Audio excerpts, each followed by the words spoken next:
Um bom dia a todos os irmãos, um feliz sábado, sejam todos bem-vindos na casa de Deus, amém? Louvado seja o nome do Senhor, porque nos tocou com o seu poder através do Espírito Santo, e através do Espírito Santo estamos aqui, somos movidos por Ele, louvado seja o nome do Senhor. Por isso vamos iniciar a segunda hora, o do culto divino, louvando o nosso Deus, cantando o hino com o nome Minha Cruz. Vamos meditar na letra. Eu ainda não a conheço bem. Tentei em casa, mas nada melhor do que o som eletrônico fazer a parte e nós vamos fazer a nossa, louvando o nosso Deus através das nossas vozes.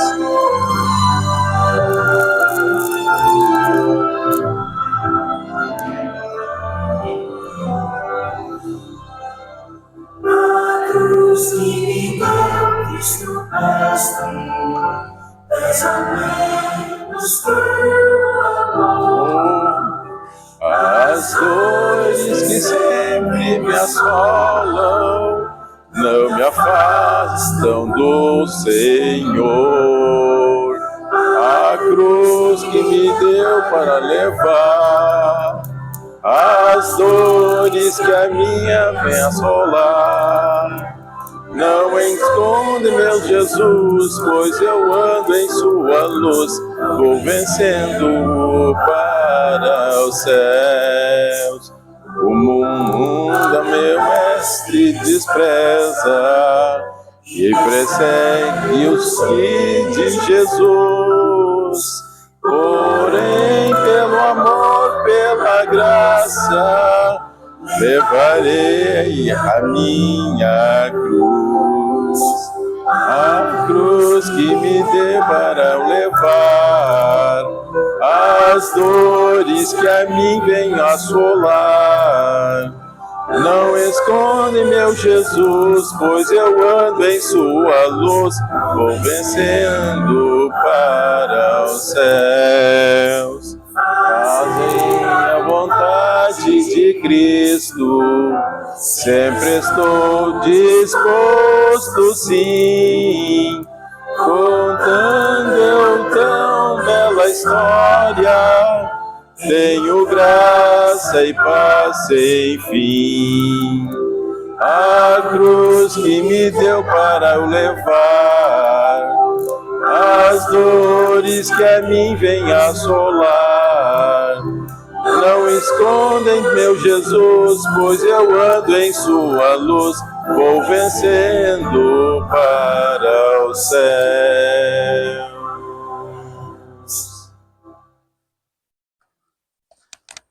Amém? Vamos nos ajoelhar, aqueles que podem, vamos falar com Deus. Você também que nos assiste nesta manhã aí na sua casa, possa também você fazer isso, se ajoelhe, é um gesto de humildade, de gratidão a Deus. Bom Pai que habita nas alturas dos céus, obrigado Senhor pela vida que nos concede. Obrigado por esse bom lugar, a tua casa de oração aqui onde nós estamos nesta manhã, para nos entregar mais uma vez a ti. Pai querido, no dia de ontem foi feita uma celebração e sabemos disso, onde houve a crucificação. Pela volta das 9 da manhã foi crucificado, foi martelado os cravos nas mãos de Cristo, teu Filho, que ali passou por humilhação, passou por muitas coisas, dor, porque ele estava na forma de filho e também na forma de humano, aonde o Senhor deixou ele para com cada um de nós, mas na pessoa humana, tirando toda a força espiritual, tirando a essência do céu dele, mas ele venceu. Ele venceu ali, depois, na sexta hora, nas 15 horas da tarde, ele morreu. Foi feito aquilo que tinha que ser feito. Voltando ele então, Senhor, para aonde te pertence, o céu. Voltando de volta à terra, mostrando que o teu poder é maior. Ali naquela época, naquele tempo, foi mostrado que era possível sim morrer, ser crucificado e também ser restaurado novamente para nos mostrar que havia um poder extraordinário por trás de um poder de vida e de vida eterna. Pai querido, obrigado, muito obrigado, por ter derramado na cruz do Calvário o teu sangue na pessoa de Cristo para cada um de nós. Hoje, Senhor, no dia de sábado, aqui estamos para te louvar mais uma vez, para te agradecer, porque através deste sangue, através da pessoa de Cristo, através do teu poder aqui nós estamos. E estamos felizes porque vamos ter mais um encontro contigo, um encontro através de escutar a tua palavra, de ouvir a tua palavra, para nos ensinar o que o Senhor tem para nós nesse dia. Mas queremos também aqui nos entregar, Senhor, entregar aqui cada família aqui representada, assim como também as crianças que aqui estão, para que, através de cada um de nós, recebemos a tua bênção. Seja mais uma vez o nosso convidado aqui, a pessoa do Espírito Santo e a presença dos teus anjos. Perdoa também os nossos pecados, perdoa as nossas faltas, e aqueles que aqui não estão, Senhor, que estão viajando desta casa de oração, o Senhor possa estar com eles também, e aonde quer que eles estejam, eles possam fazer-se presente a tua pessoa, a testemunhar a cada um de seus familiares e amigos da presença que tu tem constante em cada um deles, assim como está tendo aqui conosco. Nós te pedimos e agradecemos, em nome de Jesus fizemos a oração, amém. Muito bem, queridos irmãos, é curioso, mas quando a gente vê essa imagem, a primeira vez que vi, quando eu era pequeno, foi na casa de minha mãe, um grande crucifixo, mas tinha uma pessoa cravada no crucifixo. E então eu perguntei quem era, minha mãe disse que era Jesus. E quando eu conheci a igreja, eu queria entender por que a igreja tem uma cruz, mas não tem a pessoa cravada na cruz. E isso me intrigou quando eu comecei a estudar a Bíblia e queria saber com os cristãos evangélicos por que eles não usavam um crucifixo assim como eu usava numa corrente, e eu usava um patuá na minha carteira, e usava também uma oração, né, de salmos para minha proteção. E eu queria entender isso.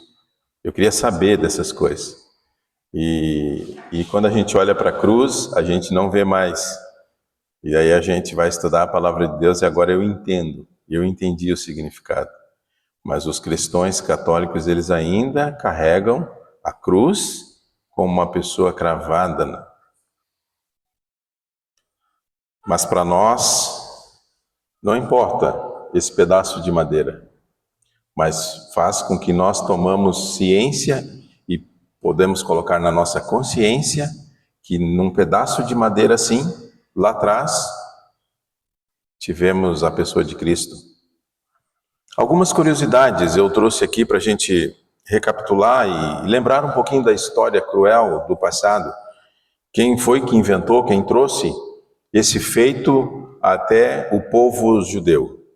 Na época, nas investiduras das guerras, o general Alexandre o Grande, pelas suas investiduras, ele tinha várias maneiras de conquistar os seus investimentos através da guerra.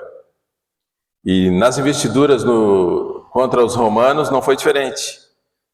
E os romanos, vendo que ele ganhava terreno, copiou o mesmo gesto, depois de muitos anos. Só que os romanos, eles aperfeiçoaram a técnica de crucificação. Mas iniciou-se lá na época do Alexandre o Grande, de lá para cá, e foi assim. E quando chegou, então, nessa época dos romanos, aconteceu o que nós já sabemos da história, e um soldado cujo nome, alguém poderia me ajudar o nome desse soldado que fez o último trabalho da morte de Cristo, tendo a certeza que Cristo estaria morto? Quem sabe o nome desse soldado? Que fez o ano bíblico aí, que estudou? O nome do soldado era Longínquos. Seu nome era latino. Esse soldado foi o que cravou os cravos na mão de Cristo. Foi ele que todo o tempo cuidou de toda a investidura da morte de Cristo. E no final, com sua lança, às 15 horas da tarde, ele perfura então Cristo, para realmente ter a certeza que ele estaria morto.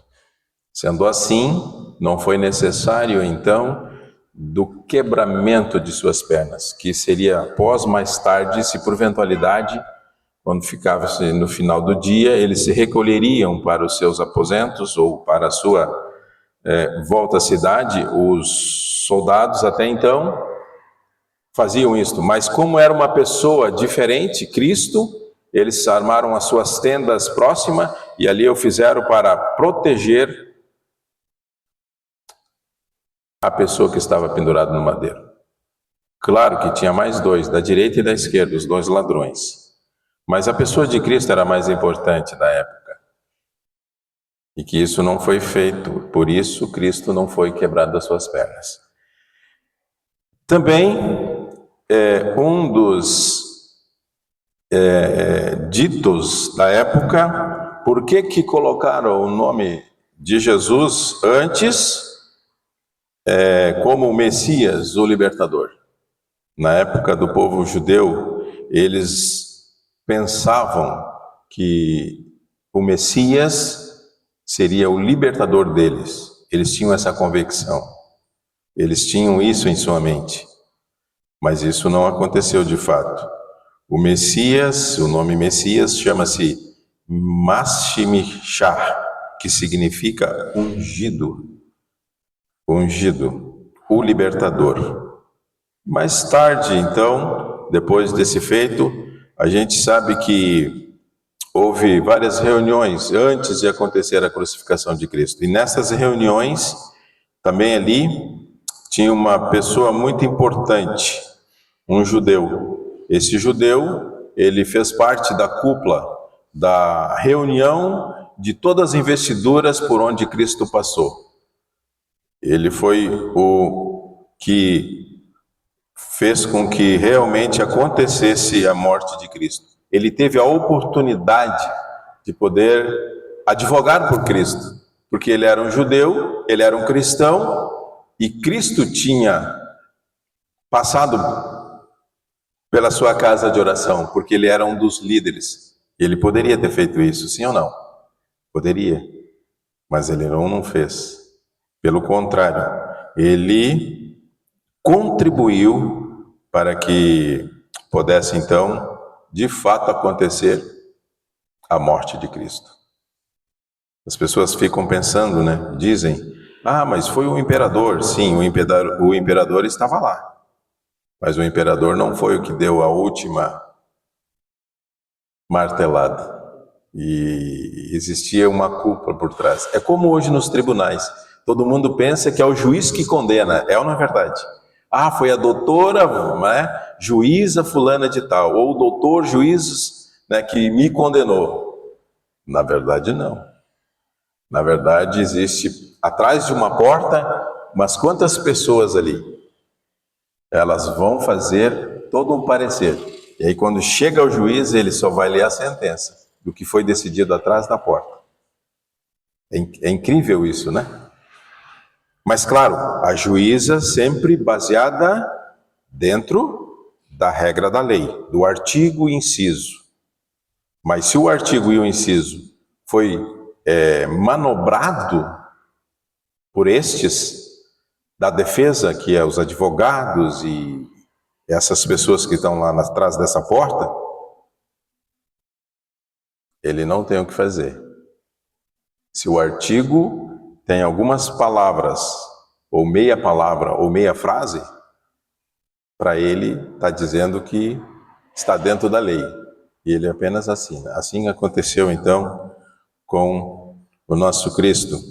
Tibério Tito, o nome de algumas pessoas que tiraram vidas em grande escala, em grande massa, na época do cristianismo, tirando com morte de cruz. Tibério Tito Dissoliano era o nome de um, e o nome dele todinho se chamava Tibério Júlio César Tibério Cláudio Nero, o nome da esposa,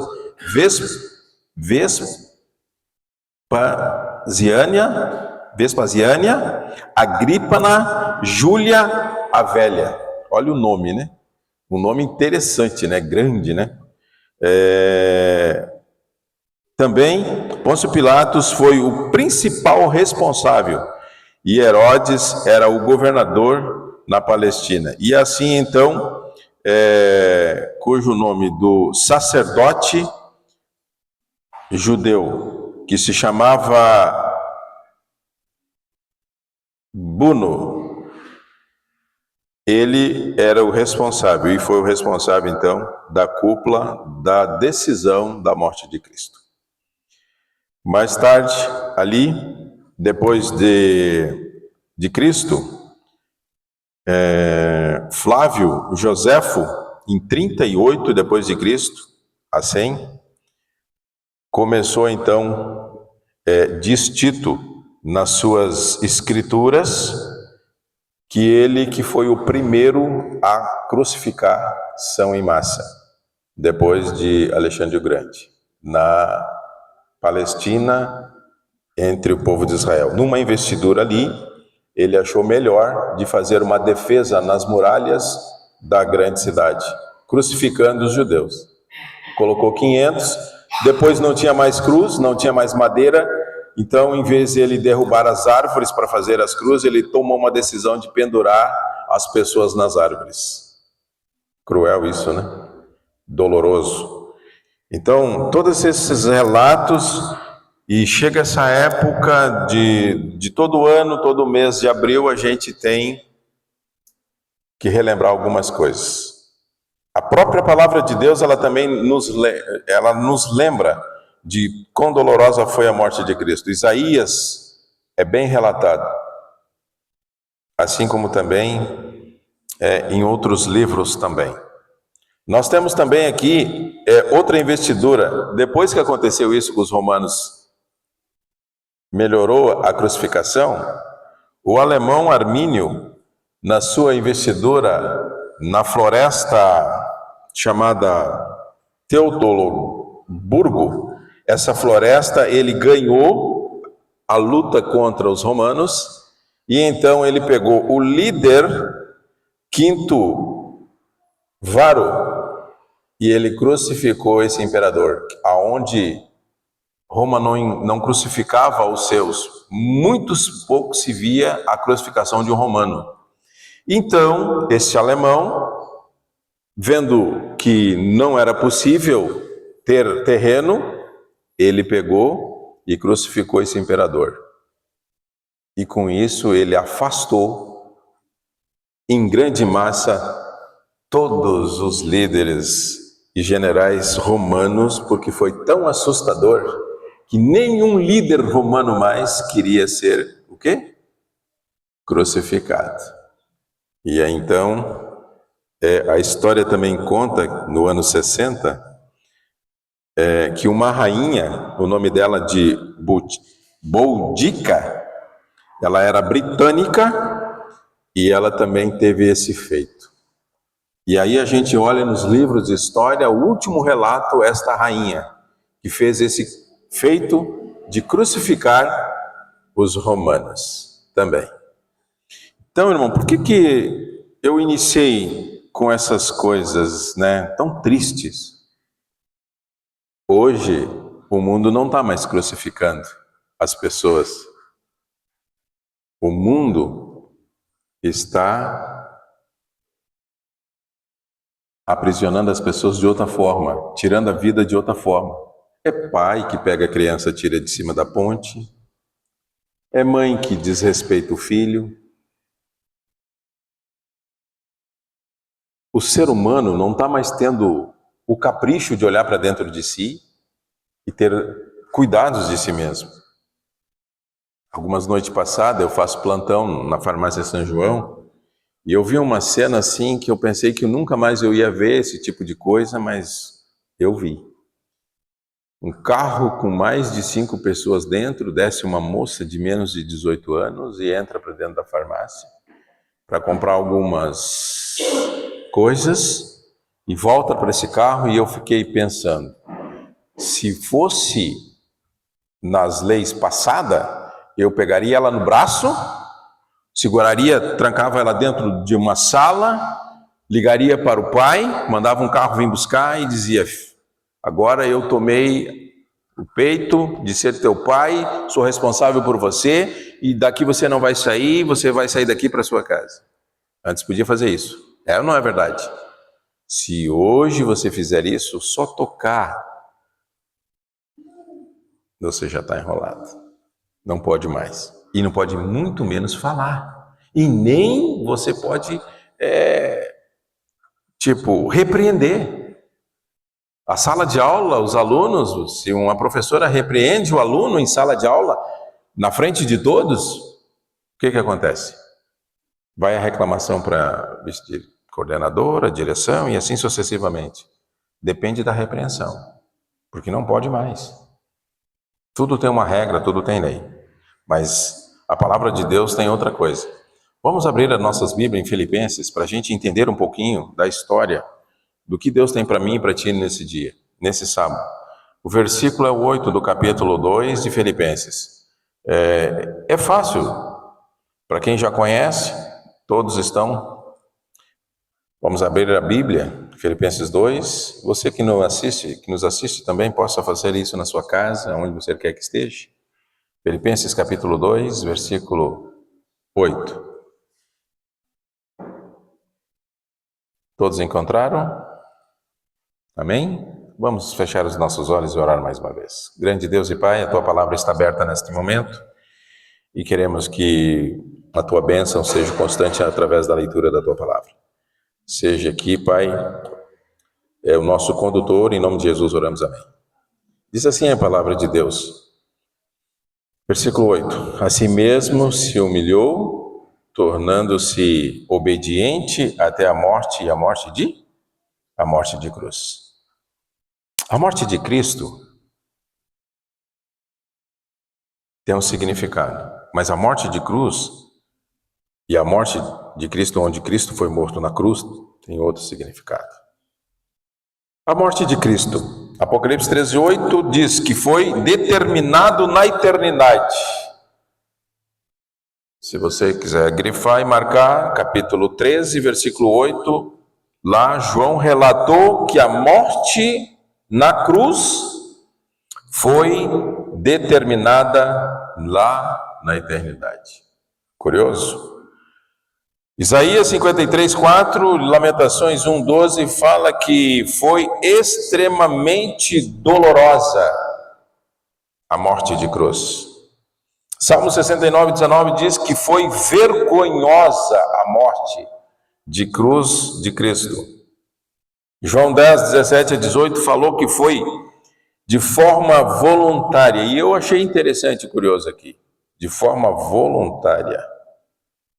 Assim como 1 Pedro também, 18, em Mateus 27:46, diz que foi em completo abandono e foi também vicário. Mas existe uma repreensão, 1 Pedro 3,18, que diz: foi uma morte que nos trouxe para Deus. Amém? Mas a morte de Cristo, qual a finalidade? 1 Coríntios 15:3 diz que o tema central de toda a Escritura Sagrada está nos apresentando de que Gálatas 3:15 e Êxodo 12 e Apocalipse 3:13-8 fala que foi realizado segundo o propósito de Deus. Não foi o propósito dos homens, mesmo que eles tomaram a iniciativa de fazer esse aparelho que na época era usado como um aparelho de morte. Deus já tinha determinado. Está escrito. A palavra de Deus, ela fala, e ela então foi realizado-se segundo o propósito de Deus. Gênesis 3,15, Êxodo 12, versículo 3, assim como Apocalipse 13, verso 8. Pode falar. Obrigado, irmão Mário. Mas qual foi a sua finalidade? A sua finalidade foi a reconciliação do mundo. Gálatas 1:20 fala que precisou fazer isso. Assim como também 1 João 2:2 diz que foi efetuada para a apropriação de todo o pecado. Assim como também Mateus 16:21 fala que a morte do Senhor foi necessária para a nossa salvação. Amém por isso?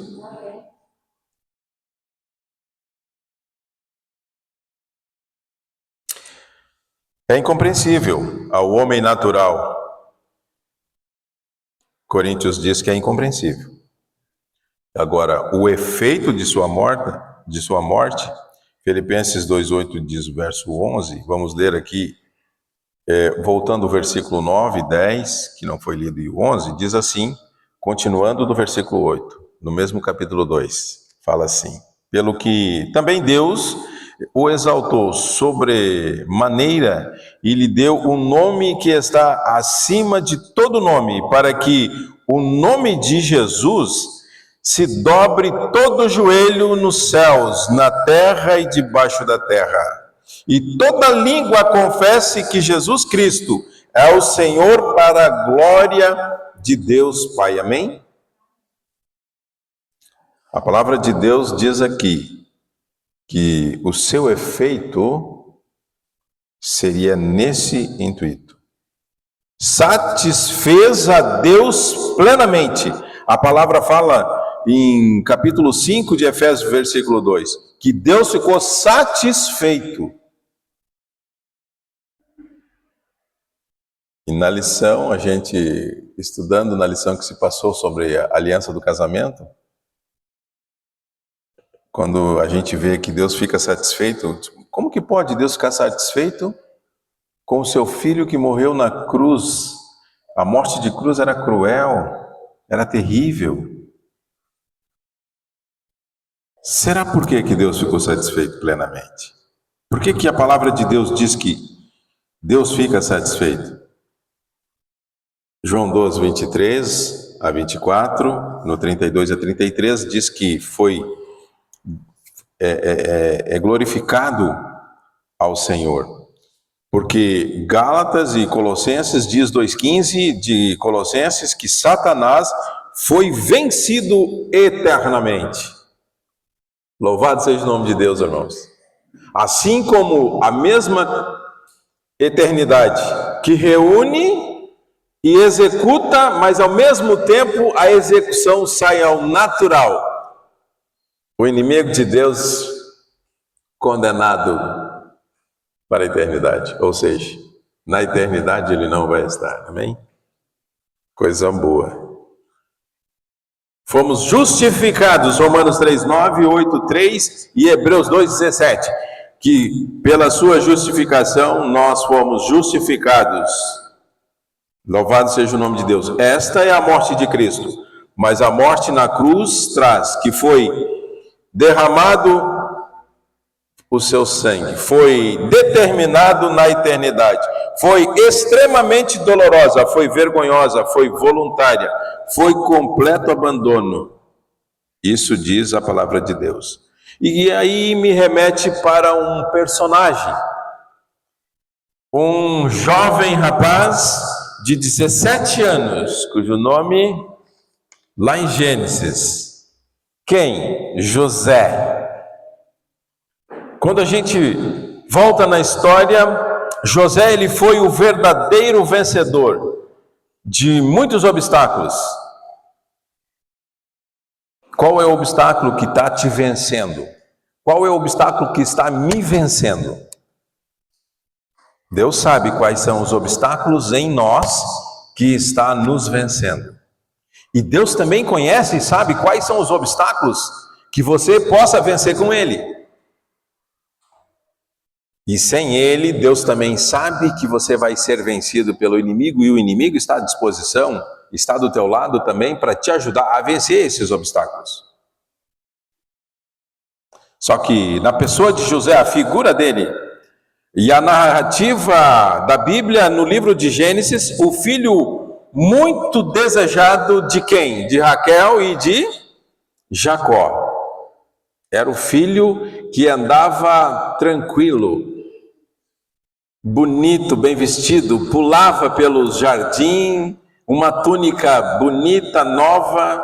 Enquanto isso, os irmãos não tinham esse privilégio.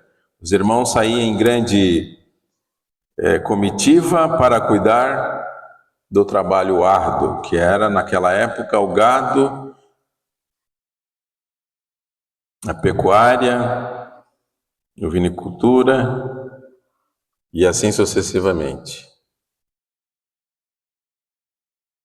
17 anos. Os próprios irmãos tentaram matá-lo. No entanto, atentando ao pedido de Rúben,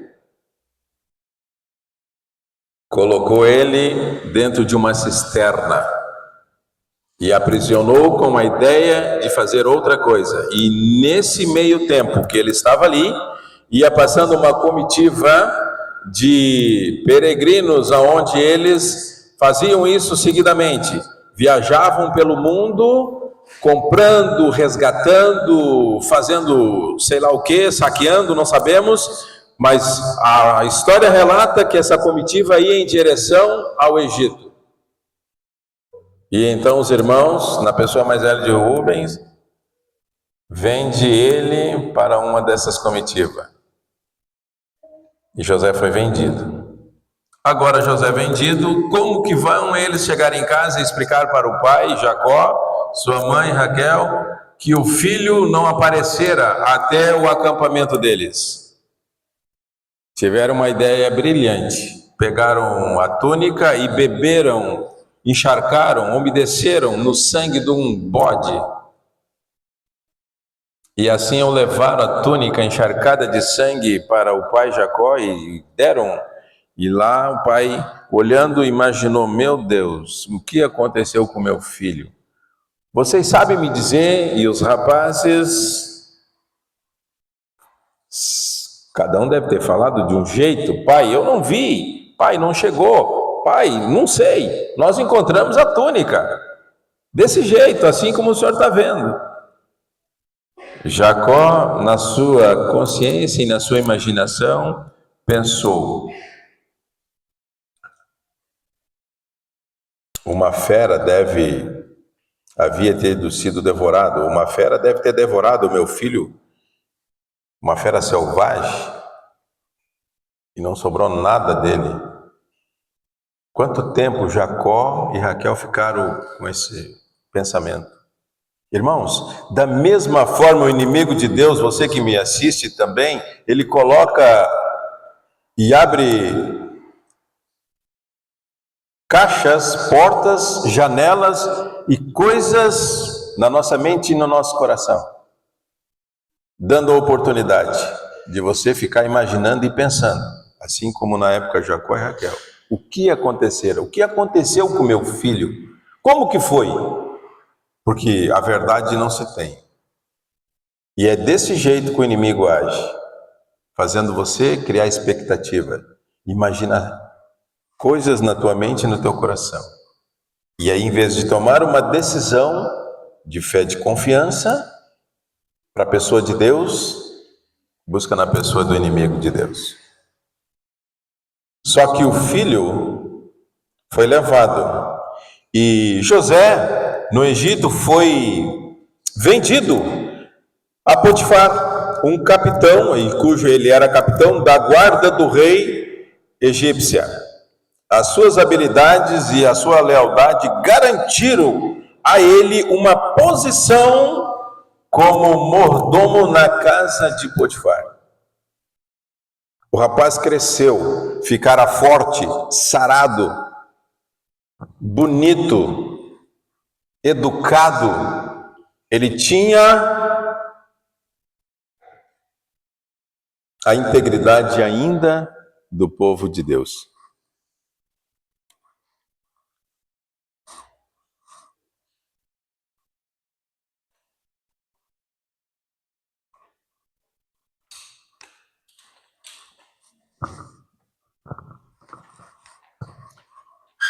do povo de Deus. E o mais curioso, Potifar deu a ele a incumbência de ele zelar pela casa. No entanto, o seu porte e sua boa aparência despertaram sentimentos de luxúria no coração da esposa de seu patrão.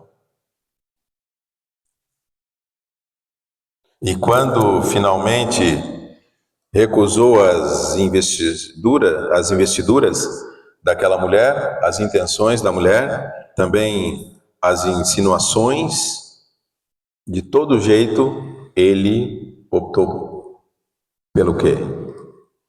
Por se afastar, e se afastar, e se afastar.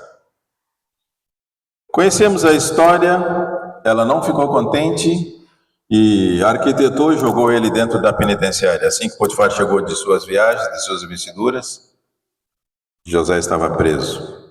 E ali ele ficou, não tinha como voltar atrás, porque a regra era uma só. A lei também não tinha como quebrar. Eles eram fiéis às suas leis e pelos seus ditos. Se alguém dissera, pronto. Mesmo sendo inocente, não tinha o que fazer. Mas o fato é que José teve outra oportunidade e continuou-se firme e fiel dentro da penitenciária. Ali, o copeiro e o padeiro iam ser mortos. E aconteceu alguma coisa com eles.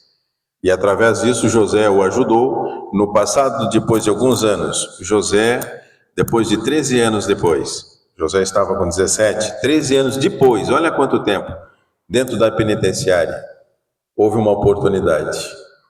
Como o copeiro e o padeiro saíram da penitenciária e voltaram às suas funções, um belo dia o rei teve um sonho.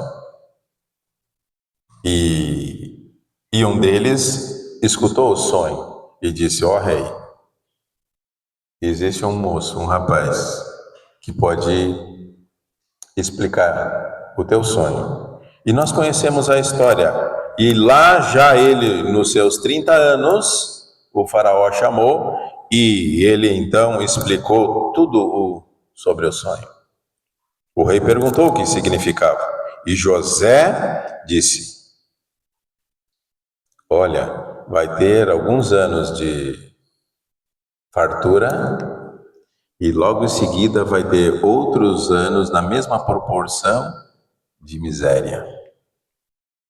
E rei, o meu conselho é que o rei armazene grãos, comida. O rei, olhando e vendo que ele tinha habilidades e sabedoria que viera anormal, porque não era normal, vendo nele a presença de quem? De Deus. Um rapaz, um homem de 30 anos já feito, mas ainda continuava-se íntegro, fiel a Deus. E então o rei deu a ele o maior cargo do Egito. O Egito foi governado por José. E todos abaixo eram liderados por José. E quando chegou então a fartura, eles armazenaram. E quando chegou a miséria, eles tinham o armazenamento. E dentre esses apareceu quem? A sua família. José teve a oportunidade de tirar a vida de seus irmãos e se vingar. Mas assim não o fez. Pelo contrário, se humilhou, se manteve na sua posição e se regozijou.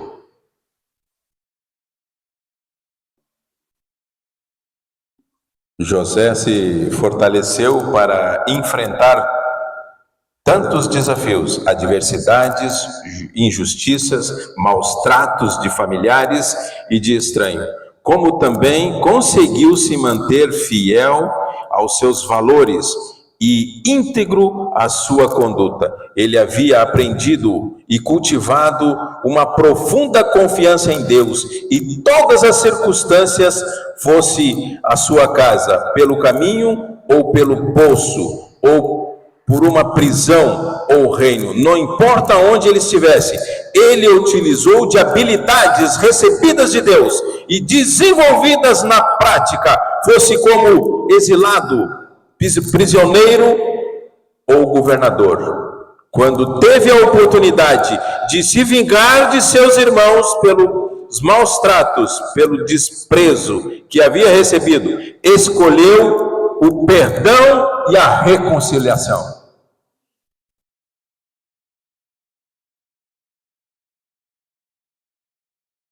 Resiliente, enfrentou barreiras, superou os maiores obstáculos e reversos.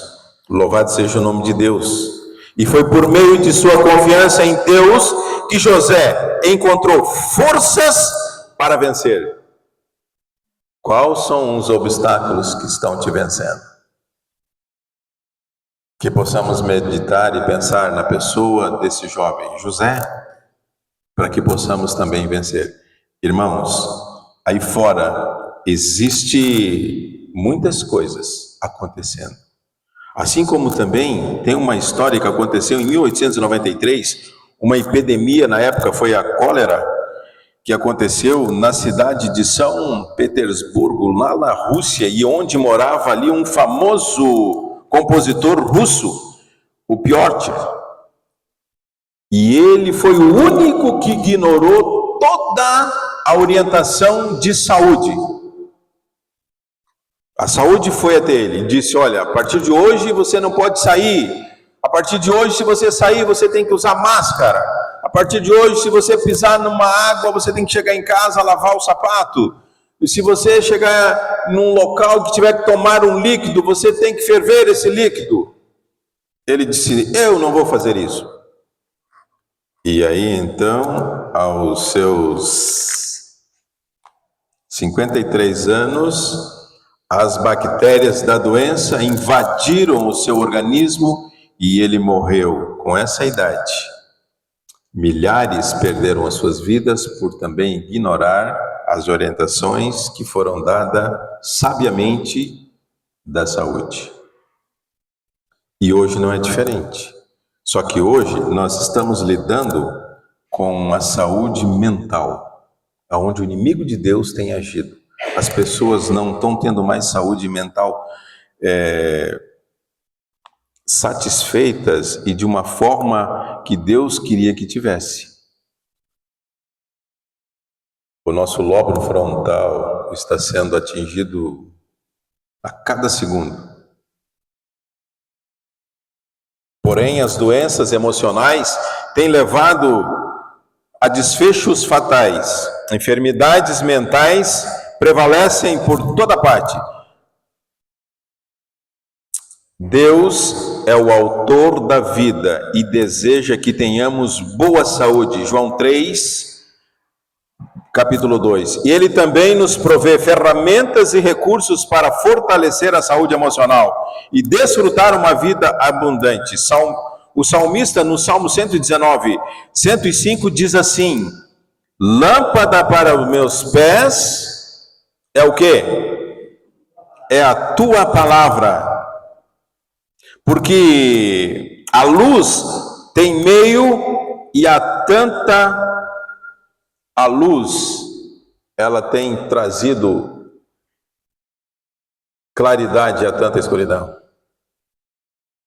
Mas para isso eu tenho que abrir as portas da minha casa, eu tenho que abrir as janelas da minha casa, eu tenho que abrir para que essa luz penetre e entre dentro da minha casa. E de fato clareça, que de fato fique claro, que fique visível. O importante é que hoje o importante das pessoas é ela não fazer isso. As pessoas se trancar e criar, se trancar e ir para a escuridão. Nada mais apropriado de fortalecer o intelecto do que o estudo das Escrituras nos prevalece e é tão capaz de nos elevar e também fazer com que os nossos pensamentos dá vigor e habilidades para que a gente possa ensinar pessoas através da sua palavra. E irmãos, aqui vai o meu apelo. O meu apelo seria que no próximo sábado, nós, como filhos de Cristo, assim como Jesus já não está mais da cruz, Jesus não está mais na tumba, Jesus está à direita de Deus, Jesus é o nosso advogado, e Ele está dizendo para mim e para você: Gilmar, eu não estou mais aí, mas você pode me representar aí? Você pode me representar na terra? E aqui está, irmãos, a oportunidade para sábado que vem. Quero fazer o apelo para cada um de nós, que possamos virar a chave, que possamos fazer com que a chave da virada possa acontecer na minha e na tua vida. Que possamos fazer o trabalho de Deus. Nós vamos estar aqui sábado de manhã, vamos participar da lição, vamos ter uma pequena mensagem. E aí, após essa pequena mensagem, aqui na volta dos arredores da igreja, nós iremos caminhar para entregar esse pequeno livro, para que as pessoas possam receber e de fato ler essa história que compartilhei com vocês, apenas a introdução de um pequeno livro que possa fazer a diferença na vida daqueles que estão trancafiados dentro das casas, que ainda não abriram a porta da mente e do seu coração para Jesus, amém? Que possamos ser usados sábado que vem. Essa é a minha mensagem, meu apelo que eu tenho para você nesse dia. E eu gostaria que você escutasse o chamado de Deus através da palavra de Deus, através do que nós estudamos aqui. Louvado seja o nome do Senhor.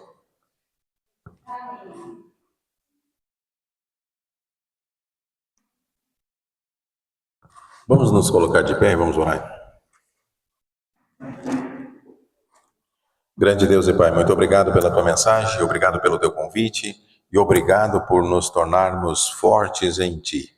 Continue nos vigorando, Pai, continue colocando em nós a tua força espiritual para que a nossa fé possa crescer, para que o nosso intuito de salvação possa ser grande e através do nosso caminhar, da nossa fala, através da nossa força de vontade, sábado que vem, Senhor, vamos bater de porta em porta para entregar essa mensagem às pessoas que ainda não te conhecem. E se elas te conhecer, que o Senhor possa fazer com que elas aceitem o teu chamado através da leitura deste livro. Abençoe essas pessoas, faça com que elas sejam receptivas, porque nós vamos estar indo em teu nome para fazer o teu trabalho. É o que fizemos aqui hoje, estudamos e oramos em nome de Jesus, fizemos a oração e os pedidos aqui. Nos ajude em nome de Jesus, amém. Obrigado, irmãos, pela oportunidade. Até sábado que vem.